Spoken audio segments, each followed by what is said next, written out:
Hey guys, and welcome back to another film review. This one is actually about Prey.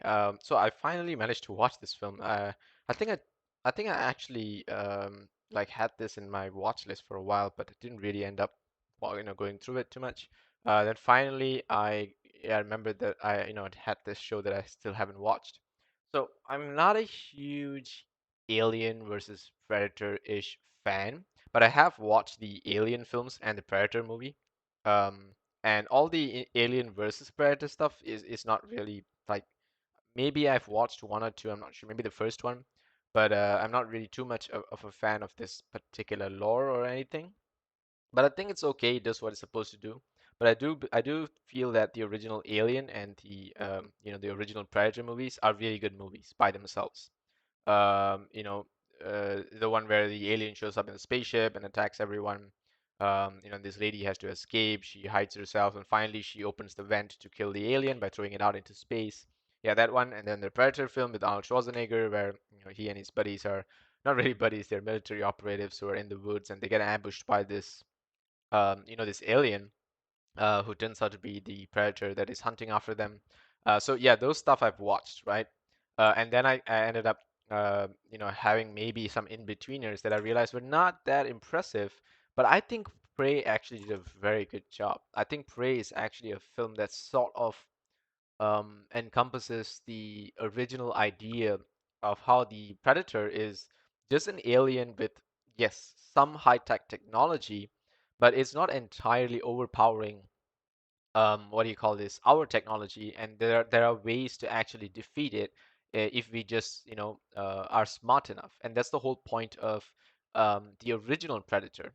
The idea that these are all military soldiers who are well trained, who are well equipped, but in the end the thing that it really takes to defeat the alien is their intelligence.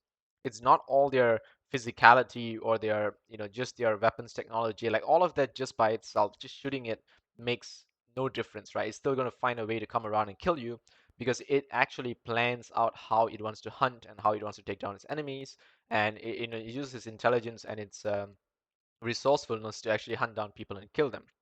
And so by actually knowing its weaknesses, where it hunts by using heat vision, so if you cover yourself in perhaps cold mud, it can't really trace your body temperature and therefore it can't see you. Essentially, you make yourself invisible against it. Because by default, the real advantage that the Predator has is the fact that it's invisible. It's not really bulletproof. It does have certain armor and tech that may make it bulletproof in certain areas, but it's not completely bulletproof. It can be killed just like any other living creature. And so the fact that it's invisible is what really gives it a huge upper hand. And so even in the original Predator, by finding a way to make it blind even for a short while, and then using the resources that Arnold Schwarzenegger had, they managed to finally find a way to kill it. And so I think this film captures that idea really well, where it also translates to this young Comanche woman who wants to be a fighter in her tribe, Naru, right? She wants to be a fighter in her tribe. And so she ends up competing against the boys who are also in her tribe, who are also trained to be skilled hunters. And while it is very logical for there to be only one or two women in a group of 10 men who are training to fight, right? Because, I mean, yeah, physically the men are just better equipped for battle, right? But regardless, this girl actually shows that she has smarts and that she's intelligent, she's resourceful, and so she finds a way around the fight instead of just using physicality. And so that is displayed really well.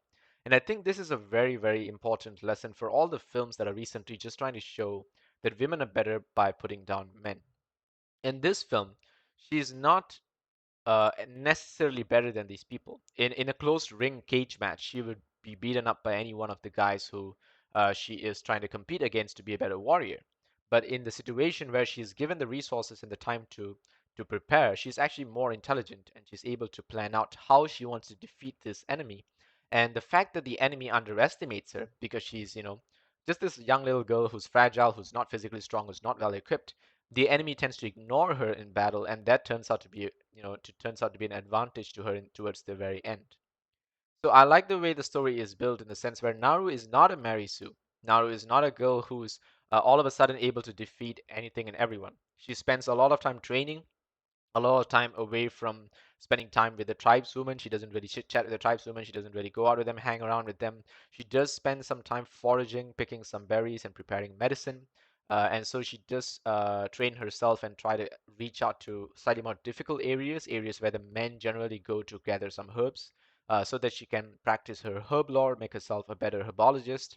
And eventually, she uses that as part of her sort of on the go medication that she can carry with her when she is actually out there hunting.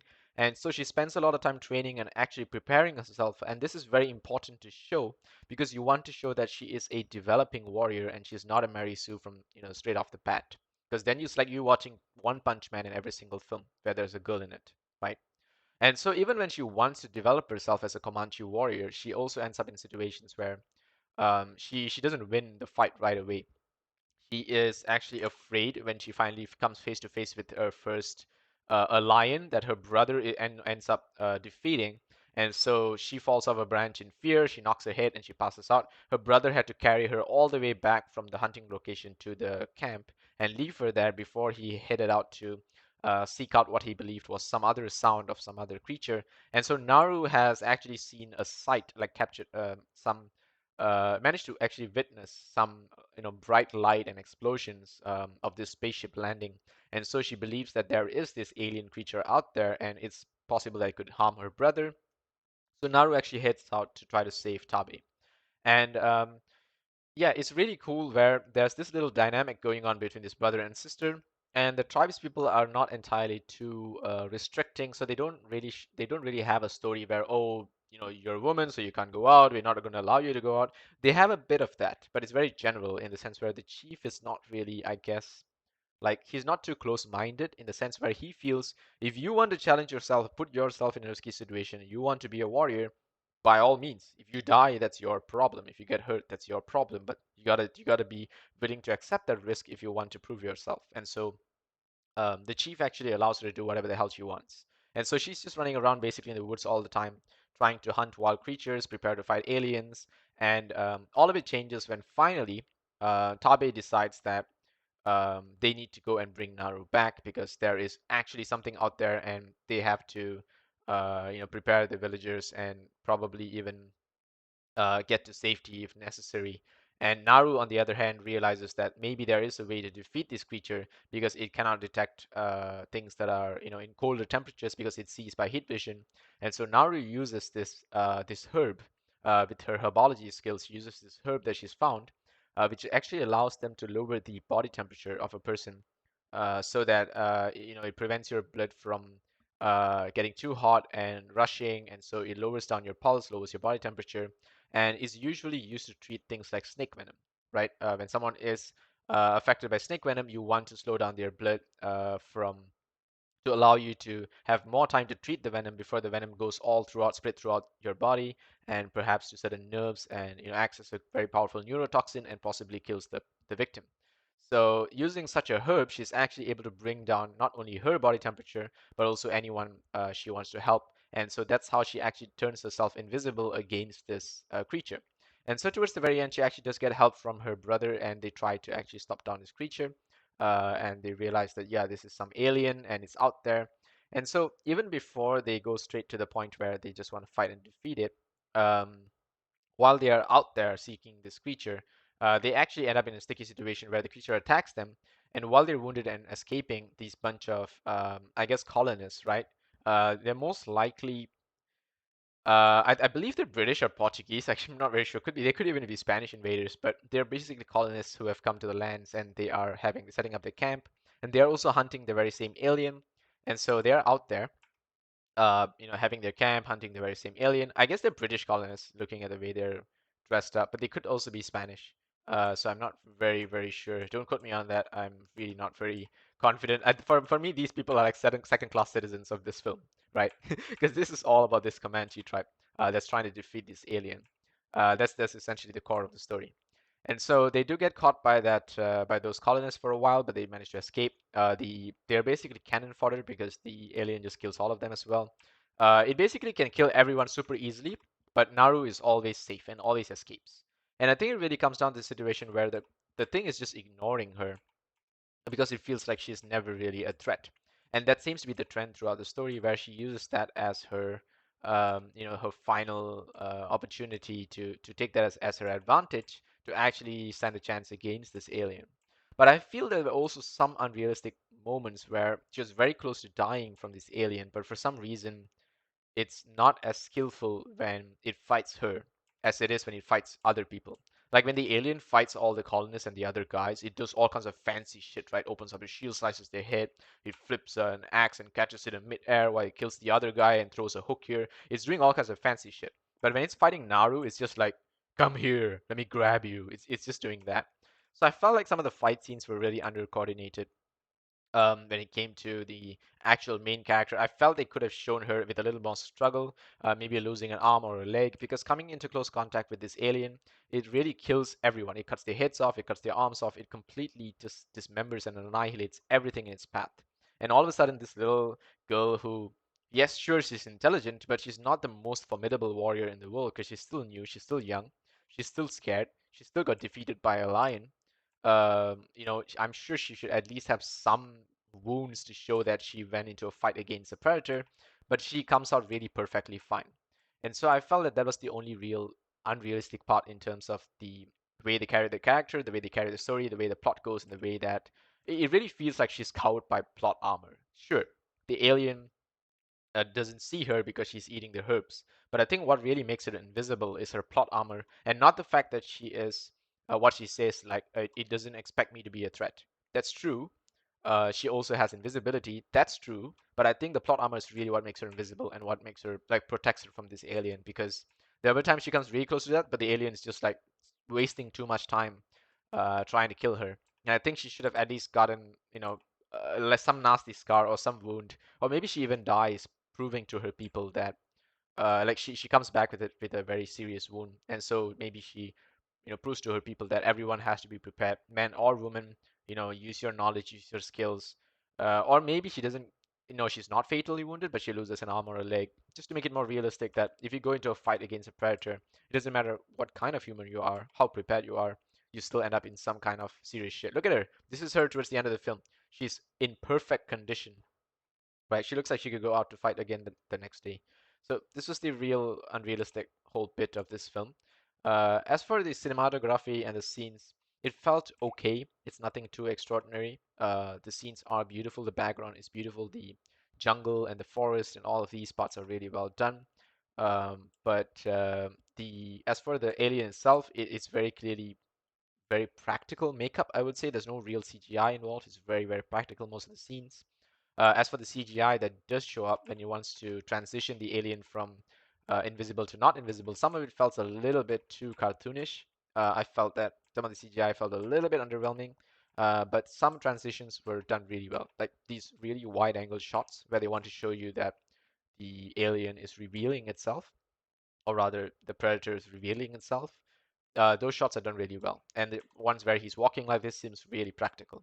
But then there are some scenes where he's just like getting hit by water, and his blood is spewing and he's like turning around. Some of that felt a little bit wonky. And I think I understand that it's just not that easy to do. Considering the possible budget they would have had in this film, it feels like they did the best they could. So honestly, I felt this movie was nice, decent, interesting story, very well, very true to the original Predator, but it didn't really introduce something too new or too intelligent or too exciting. It's very obvious that she has to use some kind of herb to hide her body temperature because she was practicing it from the very beginning. So, if you are a fan of the or original Predator movie, you would know, she's going to use that to cover her body temperature, and that's pretty much it. And all this fancy shit that this alien uses just goes missing towards the end. It's almost like the alien ran out of technology, right? It's almost like it used all of that to defeat these people, but didn't have anything to fight Naru. Because I'm sure these things are like some kind of, I don't know, maybe heat seekers or whatever, but it doesn't really use any of that. So finally, how she defeats the Predator is she managed to get a hold of the Predator's mask, the helmet. And so the helmet actually allows the Predator to laser guide certain projectiles. And so she traps the Predator in like this quicksand pit, and she uses the helmet to target the predator. That way, she laser guides the predator's own weapons against itself to kill it. And so that's basically how they do, like she does all the damage to the Predator towards the end. She uses its own shield to harm itself. She uses its own weapon to kill it, and that makes a lot of sense because their own weapons can't seem to harm the Predator just because it's too strong. But I also felt that she came out too unscathed. It felt too unreal. And also the number of people who were actually fighting the Predator towards the end felt like I don't know, because her brother becomes the chief, right? Like the new war chief. So I'm sure he can summon more people from this tribe. Unless the tribe really is just like 20 people, like 10 men and women, that would make sense. But looking at this crowd here, that looks like there's at least 50 people towards the back somewhere, right? So I'm sure there's like more people in this tribe that could have joined them in battle. Like these guys on the left here, we never saw. Did we see these guys in the fight? I don't think so. Like this guy, yes, he's one of the warriors. But there's so many people in the background that probably could have joined and helped the brother, considering he's the war chief, which means he can take the tribe to war. So yeah, it's just strange that they made the decision not to take everyone and actually plan something a little bit better to handle the predator. But regardless, I like it. It's a little niche story, and this girl did a fantastic job. Amber Mid Thunder apparently, so she probably is really Native American. And also, yeah, so you can see some of these. This scene was pretty cool actually, where all these leaves and like in the storm sort of graze the body and sort of lights up as that happens. So some of the scenes are really good, but there are also certain scenes that are just a little bit wonky. Yeah, like this one. This one felt a little bit wonky. Like the part where it's invisible and starts to move around just felt, I don't know, not that sharp or clear or something like that.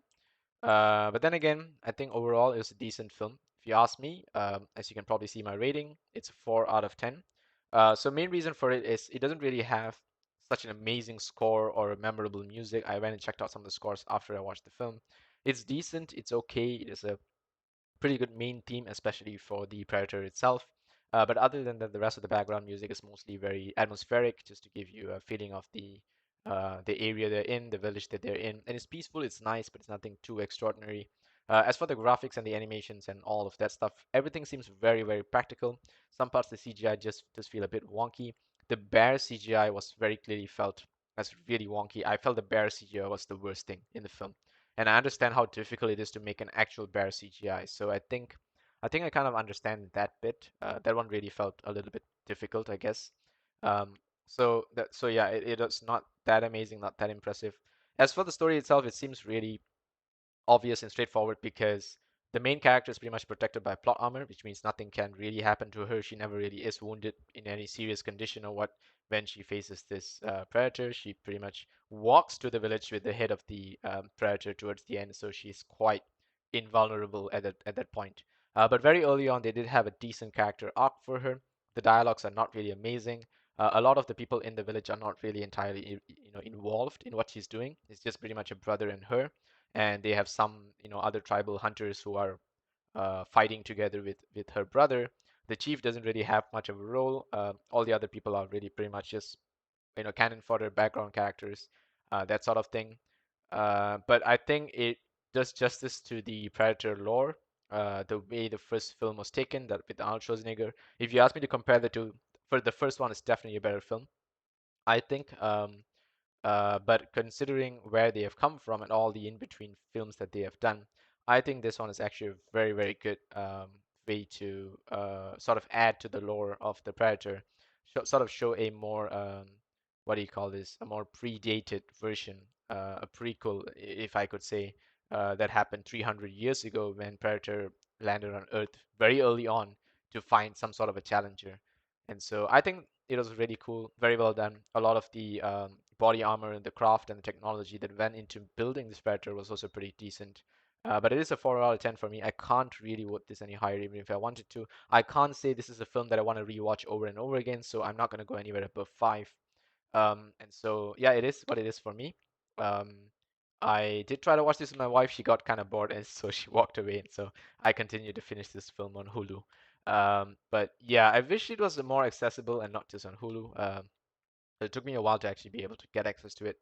But it is what it is. And so decent, but I would like to see a little bit more, exciting action when the fights are actually involved. Show people, that the stakes are really high, and even if you are the main character, you could end up becoming the prey, right? Which was sort of the idea of this film. So yeah, I think that's pretty much it for me. I'll see you guys in the next one. Take care.